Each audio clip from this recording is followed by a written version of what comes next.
বন্ধুরা কেমন আছো সবাই? তোমাদের সাথে একটা ভিডিও নিয়ে চলে এলাম।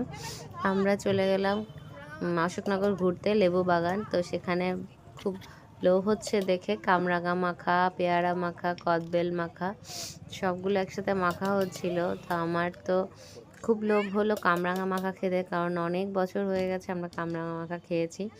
তো কামরাঙা মাখাটা এত টেস্ট ছিল, এখনও দেখে আমার জিভে জল চলে আসছে। মানে প্রচণ্ড ঝাল, টক, কামরাঙাটা প্রচণ্ড টক ছিল। সাথে ওরা কাসুন্দি দিয়ে এত সুন্দর করে মেখেছে, এটা বলার ভাষা রাখে না। খুবই টেস্টি, প্রচণ্ড টক ছিল। আর সাথে আমরা কামরাঙা মাখা খেতে খেতে কদবেল মাখার অর্ডার দিয়ে দিলাম। তারপর কদবেল মাখাটা তৈরি হচ্ছে পাশে, দেখো কদবেল মাখা হচ্ছে। সত্যি অপূর্ব ছিল খেতে, আর এত যে ভালো লাগলো কী যে বলবো, আমার সত্যি জিভে জল চলে আসছে।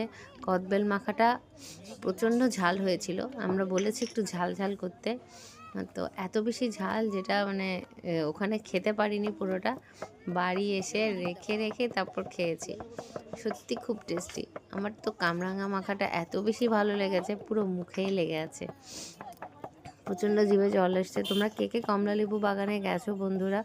আর কমলালেবু বাগানের বাইরে যে কদবেল মাখা, কামরাঙা মাখা, পেয়ারা মাখা কারা কারা খেয়েছো আমাকে অবশ্যই জানিও। ভিডিও ভালো লাগলে ইউটিউব চ্যানেলটাকে সাবস্ক্রাইব করে দিয়ে পাশে থেকো। টাটা।